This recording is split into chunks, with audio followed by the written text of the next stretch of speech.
یو روزه دی او رمضان دی. رمضان ګوره دغه میاشت ده، دا موږ دغه میاشتې فضایل بیان کړو. روزه به ځان له عبادت مستقل دغه به ځان له فضایل یو سورته بیانومه. اولنې فضیلت د روزه چې دا عمل الله خاص کړی د خپل ځان لپاره، دا ټول نه غټ فضیلت. حدیث کې دا راځي چې کل عمل ابن آدم له، هر نیک عمل او هر عمل د آدم د بچی لپاره دی، یعنی دا غسر تعلق ساتي. الحسنة بعشر امثالها الى 700 ضعف. یو نیکی په لس دا الله ډېری وسو ته مرسي. خو الله وی چې الا الصيام سوى دروجين فانه لي. ذکر علماء وی الصيام سر بين العبد وربه. روجا دا یو سر دی، دا یو سر دی د الله او د بنده په منځ کې پټه خبره. نو یو سر او راز او پټه خبره هغه څه ده؟ هغه دي ته ما سره ملاو شوې ما ذکر کله کې سره روزه نیولې او روزه نیولې کته دا پټ خوراک کې یا سس کې نو د الله نه لو بل ته پته ولې نه لګي. نو دا ستاو د الله په منځ کې خبره تاسو سکلی دی پټ کنه الله اعلم، تاسو خولي خولي الله اعلم. نو ځکه دا ستاو د الله په منځ کې شو. او انا اجزي به او زب اجر ورکوم د دې د دویم فضیلت شو چې د روزي اجر نه دی معلوم. د روزي اجر نه دی معلوم، چې نه دی معلوم یو اجر به کمی. اجر معلومه د ډیر دي ک الله وی چې بس ماته پرې دی د ډیر دي، چې الله وی ماته پرې د ډیر دي. سبحان الله چې قام ورته موږ الله ته مخامخ شو دی رجوع سوره اجر راکې پته نشته. ځکه چې هغه کریم بادشاہ چې وی خیر دومره ډیر ورکې چې پټي وساتي چې ماته پرې دی نه چې ګوره سوره اجر به ورکې. نو د دویم فضیلت شو چې د روزي اجر به حساب دی. ولي الله وی چې يترك شهوته وطعامه من اجلي، وی د ګوره شهوت پر خو دی خوراک پر خو دی زمانه پر خو دی. هم په دغه حدیث کې دریم فضیلت د روزتي انسان د پر دوه خوشالیاں دي. للصائم فرحتان، رسول صلی الله علیه وسلم د روزتي لپاره څو خوشالیاں دي؟ دوا. فرحه عند فطره، روزمات چې کېږي څو خوشاله چې د روزنی وا بغیر وبونه بغیر خوراک نه ګرانه، خو چې کله روزه ماتي نو بیا خوشاله یو خوشالي ده. وفرحه عند لقاء ربي، یو خوشالي به قیامت پورسي چې کله دغه به حساب اجر ویني چې هغه ګورې سي هغه لزان سره ساتل.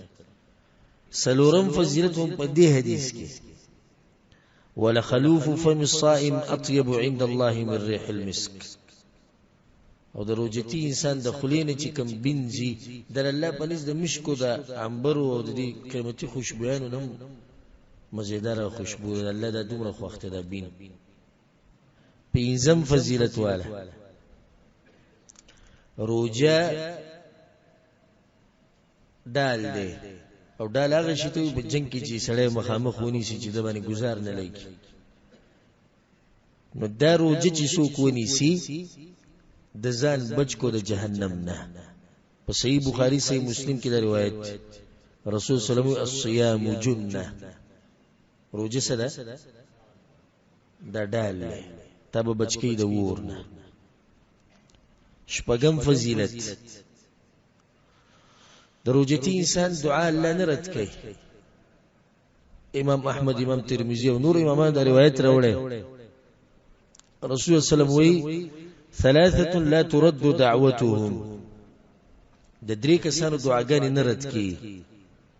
الصائم حين يفطر، روزتي چې کله روزه ماته د دې دعاګانې واړي الله د دعاګانې نه واپس کوي. والامام العادل، او د مسلمانانو بادشاہ او عدل کې الله د دعاګانې نه واپس کوي. ودعوه المظلوم، او د مظلوم انسان خیری دعاګانې د الله نه رد کوي. يرفعها الله فوق الغمام، الله دې وريز الانبر وخيجه او د اسمانونو دروازې وته کولاو کی وم فضیلت دا روجه به د قیامت پر وستا شفاعت کی حدیث کی درجه امام احمد امام طبرانی راوړی الصيام والقرآن يشفعان للعبد يوم القيامة روجه او قرآن دا د قیامت پر ورځ د بنده شفاعت کوي روجه بسو یا الله تو یا الله معافي کوي بخ ولي وي منعته الطعام والشهوه يلا وي د خوراک څخه نه منع کړو د شهوت نه منع کړو فشفعني فيه لما شفاعت قبول ک الله ولا شفاعت قبول کی اتم فضیلت روجتی انسان د روجې د لس الله د مخ د جهنم نه لري کوي حدیث کی درجه من صام يوما في سبيل الله امام احمد امام بخاری امام مسلم د روایت راوړی من صام يوما في سبيل الله چې یو ورځ روجونی ول الله بلار باعد الله وجهه عن النار 70 خريفا الله برده مخ د ورنه دا ویا کالو باندې ځکه د وتلری اسی ته سوچ کی یو روجه او یاکلوا بفاسره او باندې ته جهنم نه لري کی نو چې دیر شروع دیونی سي څومره به جهنم نه لري کی نه هم فضیلت د روجو په شان عبادت نشته ناشنا روایت ته ابو امامه رضی الله عنه امام نسائی د روایت راوړي ابو امامه رضی الله عنه د رسول صلی الله علیه وسلم وی موتی چې یا رسول الله مرني بامر ينفعني الله به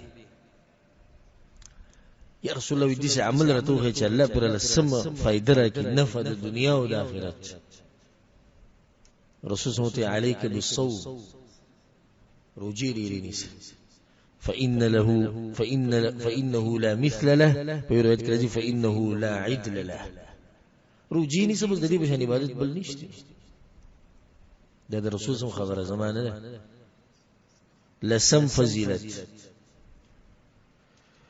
روجتی انسان د پاره د جنت په دروازو کې خاص دروازه ده چاغي ته باب الریان ویل کی حدیث د سهل بن سعد رضی الله عنه په صحیح بخاری صحیح مسلم ان فی الجنه بابا يقال له الریان په جنت کې دروازې د هغه ته ریان ویل کی يدخل منه الصائمون يوم القيامه روجتيان به صرف په دې دروازه نه نوځي او د دروازه په واس کې اين الصائمون کوم ځای کې دي دلته یو بس راځي چې دی ورنه چې دروازه بند شي یو لسم فضیلت د روجې د لس ګناونه ریږي په صحیح بخاری کې دا روایت فتنه الرجل في اهله وماله وجاره تكفرها الصلاه والصيام والصدقه منذ روجا او صدقه د ګناونه ریږي دولسم فضیلت او د نشنا فضیلت